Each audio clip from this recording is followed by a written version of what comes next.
எண்ணூர் அனல் மின் நிலைய திட்டப்பகுதியில் சுற்றுச்சூழல் பாதுகாப்பு திட்டத்திற்காக 977 கோடி செலவு செய்யப்படுவதாக தமிழ்நாடு மின் பகிர்மான கழகம் விளக்கமளித்துள்ளது. திட்டப்பகுதிகளில் 68 ஏக்கர் பரப்பளவில் காடு வளர்க்க திட்டமிடப்பட்டுள்ளதாகவும், இந்த திட்டம் கொண்டு வரப்பட்டால் தமிழகத்திற்கு நிறைவான தடையில்லா மின்சாரம் வழங்கப்படும் என்றும் தெரிவிக்கப்பட்டுள்ளது. 4500 மெகாவாட் போக மற்ற தேவைகளுக்கு நாம் தற்போது வெளியிலிருந்துதான் மின்சாரம் வாங்கிக் கொண்டிருப்பதாகவும், இத்திட்டத்தால் உள்ளூர் மக்களுக்கான பொருளாதார வளர்ச்சி மேம்படுத்தப்படும் என்றும் தமிழ்நாடு மின் பகிர்மான கழகம் தெரிவித்துள்ளது.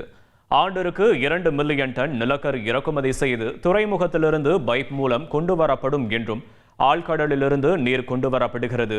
இது தமிழக அரசின் திட்டம் என்றும் தெரிவிக்கப்பட்டுள்ளது. காற்றின் தரம் நிர்ணயிக்கப்பட்டுள்ள வரம்புகளுக்கு உள்ளாகவே இருப்பதாகவும், நீர் மாசு, ஒலி மாசு எல்லாம் பல்வேறு இடங்களில் ஆய்வு செய்யப்பட்டதில் எல்லாம் வரம்புக்கு உள்ளாகவே உள்ளதாகவும், நிலப்பரப்பில் ஆபத்தை ஏற்படுத்தக்கூடிய மாற்றங்கள் இருக்காது என்றும், இத்திட்டத்தால் வேலை வாய்ப்பு கிடைக்கும், கூடுதல் வசதிகள் பெருகும், வேறு ஒரு இடத்திற்கு மக்கள் குடிபெயர வேண்டிய தேவை இருக்காது என்றும் குறிப்பிட்டுள்ளது. செய்திகளை உடனுக்குடன் தெரிந்து கொள்ள உடனே சப்ஸ்கிரைப் பண்ணுங்க.